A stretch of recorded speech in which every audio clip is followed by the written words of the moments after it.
Cancer Journey Sharing in the Face of Remission, Breast Cancer, to be presented by Zenaida Cabral. Hi, I'm Senaida Legaspi Cabral, breast cancer survivor for 7 years, stage 2. It happened early 2018 ng mga yung breast ko, right breast.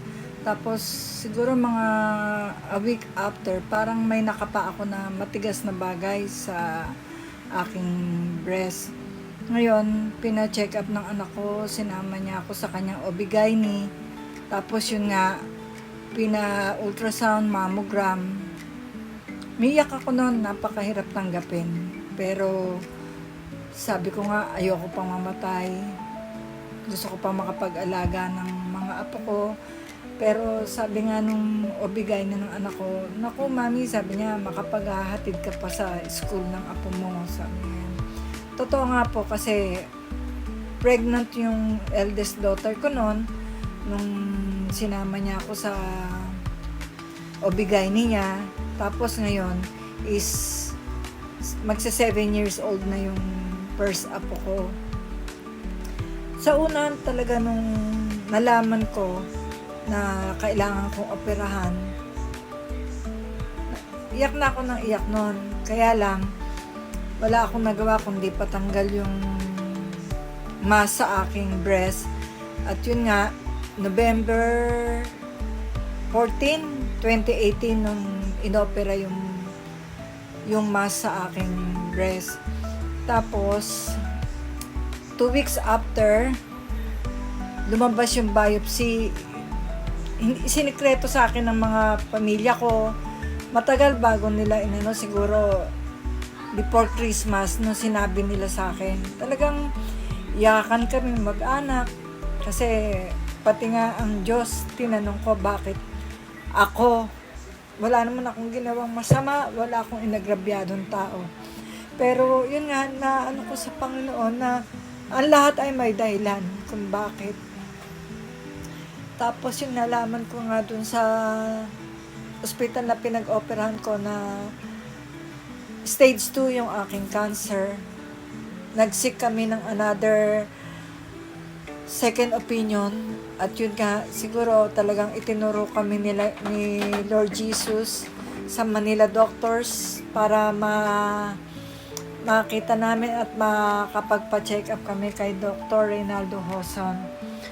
Yun, chinek up niya, yun nga, inano niya kung kailangan kong radical mastectomy or tapyasin lang yung pero pinili ko na yung patanggal yung aking right breast para sigurado. Awa naman ng Diyos, sinuwerte kami dahil laking pasasalamat ko, napakabait ni Doc. At siya rin na nagturo sa akin para tanggapin ang bagay na to.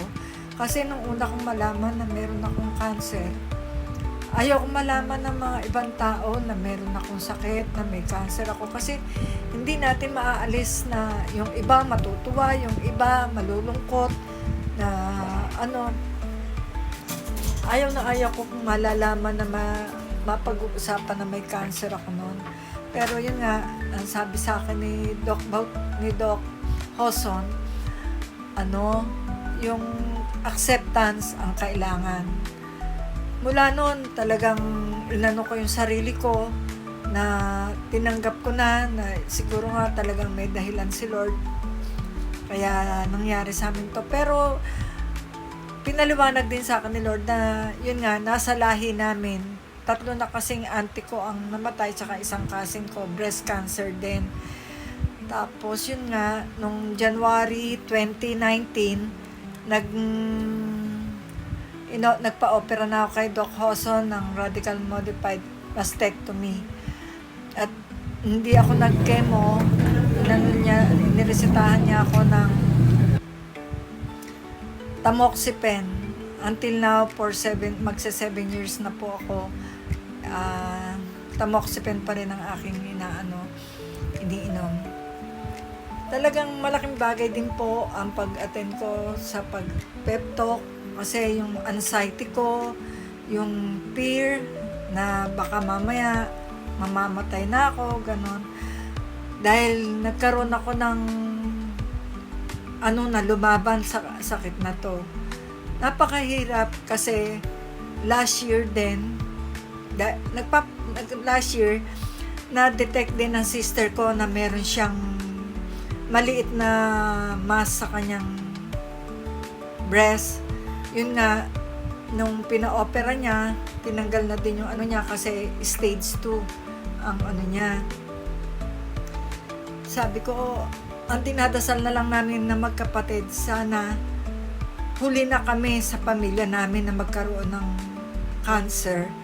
Huwag na lang sanang madama yung mga anak namin, yung iba pa namin kapatid. Ang anxiety talaga malaki ang ikalulugnok ng isang tao kung pananatilihin natin sa ating puso ang takot, ang anxiety, kailangan talaga natin manalig tayo sa ating Panginoon na yun nga, na ang lahat ay may miracle, may milagro o ano pa man bagay ang dapat nating malalaman kay Lord. Salamat din po sa pamilya ko kasi hindi nila ako pinabayaan, sinuportahan nila ako. Ngayon hindi na po ako takot na ipaalam o ipagsabi sa mga tao na may cancer ako kasi tanggap ko na po dahil yun ang natutunan ko kay Doc Hoson. Yun lang nakakaluwag sa dibdib ko, hindi katulad nung dati, ayaw na ayaw kong pinag-uusapan, ayaw ko na meron akong maririnig na pinagchichismisan.